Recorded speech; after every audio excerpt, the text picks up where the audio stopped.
Hello दोस्तों, स्वागत है आप सबका इसके हॉरर स्टोरी यूट्यूब चैनल पर। अगर आपको भी डर से भरी रोमांचक कहानियाँ सुनना पसंद हैं तो हमारे इस चैनल को सब्सक्राइब करें। तो हेडफोन लगाएं और कमरे की लाइट ऑफ कर लें और इस कहानी को अपने सामने इमेजिन करके सुनिएगा।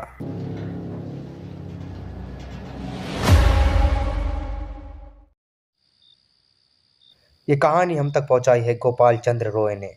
बिहार की ये घटना आज से लगभग 1985 की है। गोपाल का एक दोस्त जो बचपन से था, उसके दोस्त का नाम सूरज था।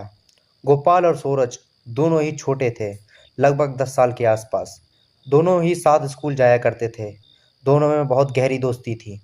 दोनों ही स्कूल के बाद खेलने ग्राउंड में जाया करते थे और रोज की तरह वो हमेशा ग्राउंड में उधम मचाते और घर आ जाते। सूरज के घर अम्मी पापा और एक भाई और एक बहन भी थी। सूरज के पापा हमेशा काम पे जाते। उन्हें उस काम से जो कुछ भी पैसा मिलता, उससे वो अपने घर का गुजारा करते थे। ऐसे ही धीरे धीरे रोज़मर्रा का काम किया करते थे और खुशहाल ज़िंदगी जी रहे थे। एक दिन की बात है, सूरज के पापा के पास कोई काम नहीं था। अब वो बहुत परेशान रहने लगे। उन्हें घर में माली हालत की प्रॉब्लम आने लग गई थी। उनके घर की माली हालत ख़राब हो चुकी थी।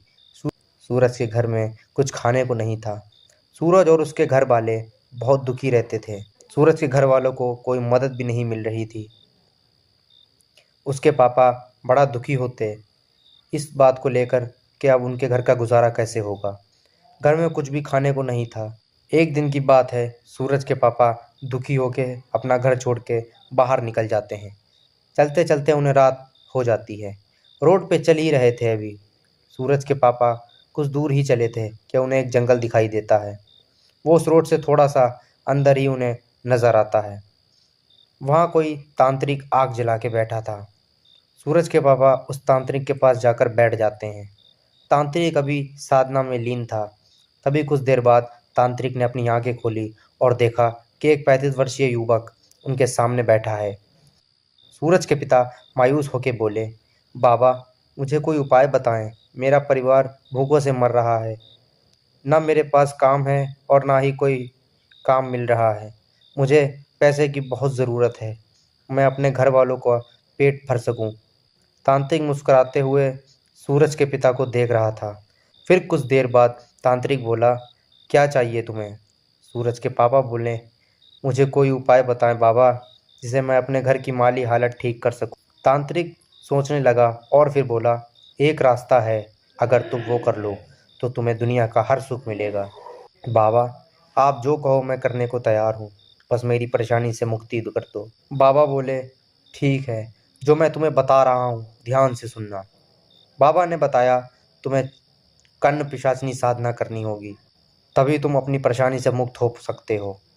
सूरज के पिता ने कहा, बाबा आप जो बोले मैं वैसा ही करूँगा, बस आप बताएं करना क्या है मुझे। तांत्रिक ने कहा, तो सुनो, यह साधना इतनी आसान नहीं है, लेकिन नामुमकिन भी नहीं है। तुम्हें 11 दिन तक शमशान या जंगल में साधना करनी होगी। रुद्राक्ष की माला से तुम्हें 11 दिन तक लगातार हर दिन 10,000 बार जाप करना होगा। इस जाप को करते समय कुछ बातों का ख्याल रखना होगा। तुम्हें यह साधना रात के 3 बजे करनी होगी। तुम्हें इस दौरान 11 दिन तक मांस, मच्छी, अंडा या किसी भी अन्य वस्तु का सेवन नहीं करना है। और इस साधना के करते समय तुम्हें हर तरह से डराया जाएगा, हर तरह से डराने की कोशिश करी जाएगी, बस तुम्हें डरना नहीं है। तुम जिस जगह पे बैठ के साधना करोगे, वहाँ आटे से एक गोल घेरा बना के उस घेरे के अंदर बैठना है। हल्दी और कुमकुम अपने पास उस गोले में रखना जहाँ तुम साधना करोगे। 11 दिन बाद तुम्हें कर्ण पिशाचनी सिद्ध हो जाएगी, लेकिन एक बात का ध्यान रखना, इसमें तुम्हारी जान जा सकती है। फिर सूरज के पिता बोलते हैं, बाबा मैं सब करने को तैयार हूँ।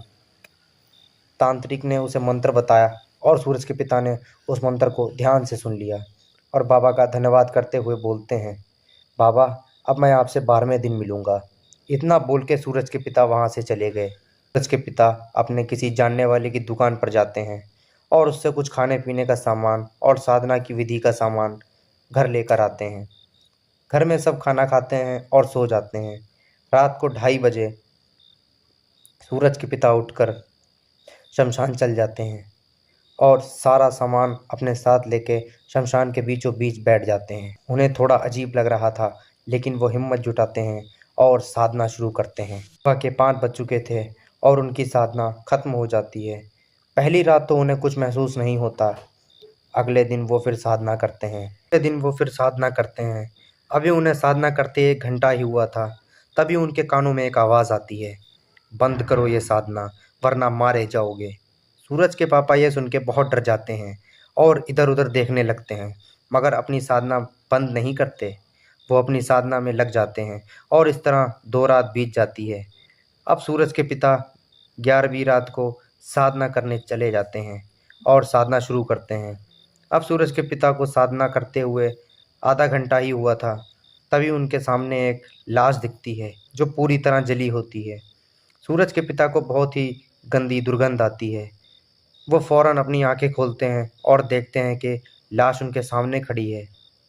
वे बहुत डर जाते हैं। वो लाश बोलती है, बंद कर दे ये साधना वरना तू और तेरा परिवार मारा जाएगा।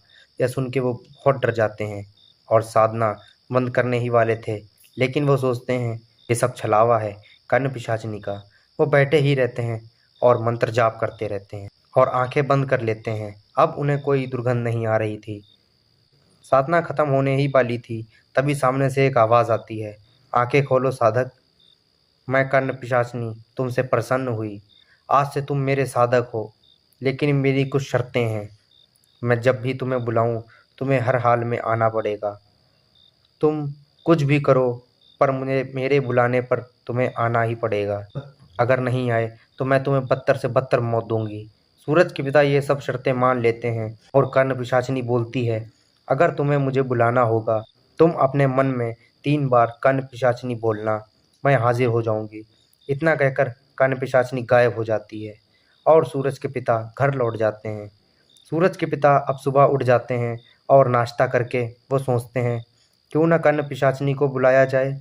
सूरज के पिता अपने मन में बोलते हैं, कर्ण पिशाचिनी, कर्ण पिशाचिनी, कर्ण पिशाचिनी। इतना बोल के वो चुप हो जाते हैं। अब उन्हें कान में आवाज़ आती है, मैं यही हूँ, पूछो क्या जानना चाहते हो। सूरज के पिता बोलते हैं, मुझे पैसे चाहिए, क्या तुम मुझे पैसे दे सकती हो। कर्ण पिशाचिनी उन्हें कान में बोलती है, ठीक है, तुम यहाँ से 20 किलोमीटर दूर एक जगह उस जगह पे तुम्हें एक मकान दिखेगा जो कि अंदर से पूरा खंडर हो चुका है। तुम्हें उस मकान में जाना है और उस घर में सबसे बड़ा दरवाज़ा है, उसके नीचे तुम्हें खोदना होगा और तुम्हें जो चाहिए मिल जाएगा। कह के वो फिर कर्ण पिशाचिनी चली जाती है और सूरज के पिता अपने साथ एक खोदने का सामान और फावड़ा और हल लेके उस घर के ओर चल देते हैं।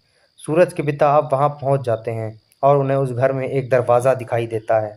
वो वहाँ खोदना शुरू करते हैं। खोद खोद के उन्होंने 2 फीट का गड्ढा कर दिया था। कुछ देर बाद उनका फावड़ा किसी चीज़ से टकराता है। थोड़ा सा और खोदने के बाद उन्हें एक मटका मिलता है।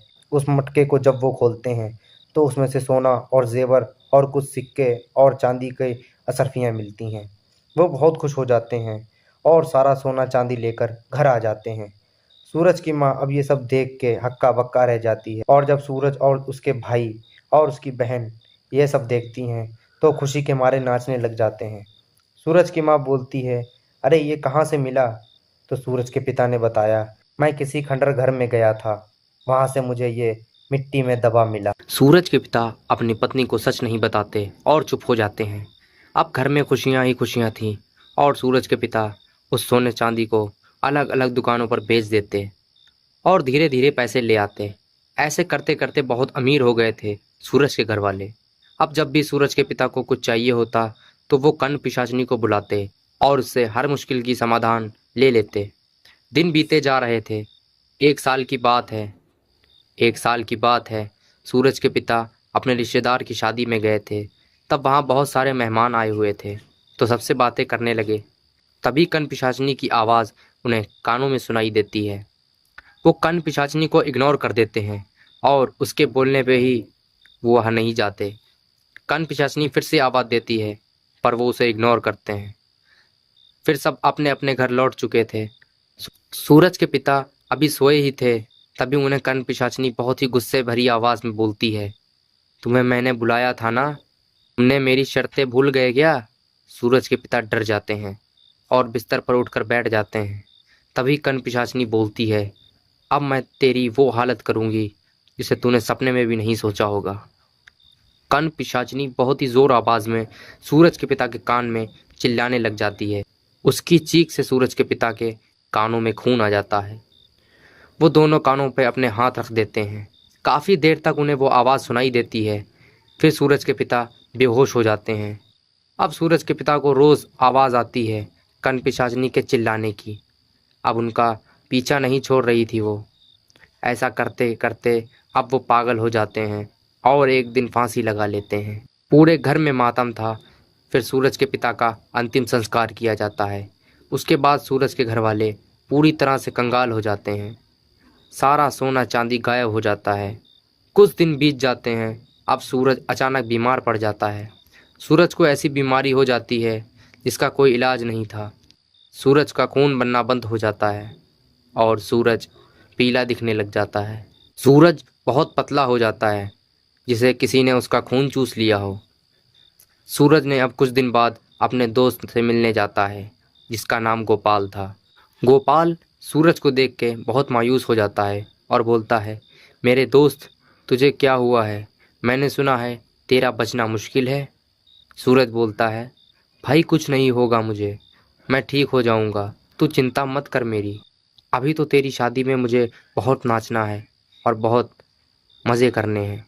लेकिन गोपाल को पता था अब सूरज का बचना मुश्किल है। उसके बाद सूरज घर लौट जाता है और सब सो के उठ जाते हैं, लेकिन वो नहीं उठता। ऐसा लगता है जैसे उसका सारा खून किसी ने चूस लिया हो। सूरज की मौत हो चुकी थी।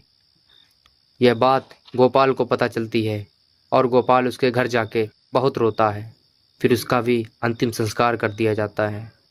सूरज का पूरा घर बर्बाद हो चुका था। अब उसके घर में उसकी माँ, उसका एक भाई और उसकी एक बहन ही बची थी। सूरज के छोटे भाई सुदीप का इस बात से बड़ा परेशान हो जाता है कि ऐसा कैसे हो सकता है।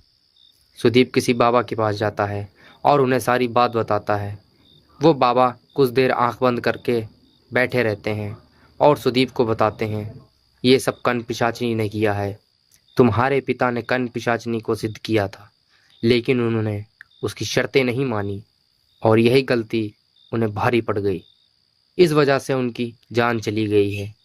सुदीप ये सब सुन के वापस घर आ जाता है और अपने घर वालों को सब सच बता देता है। सब बहुत परेशान थे और सब कुछ समझ चुके थे। गोपाल को भी यह सारी बात सुदीप बताता है।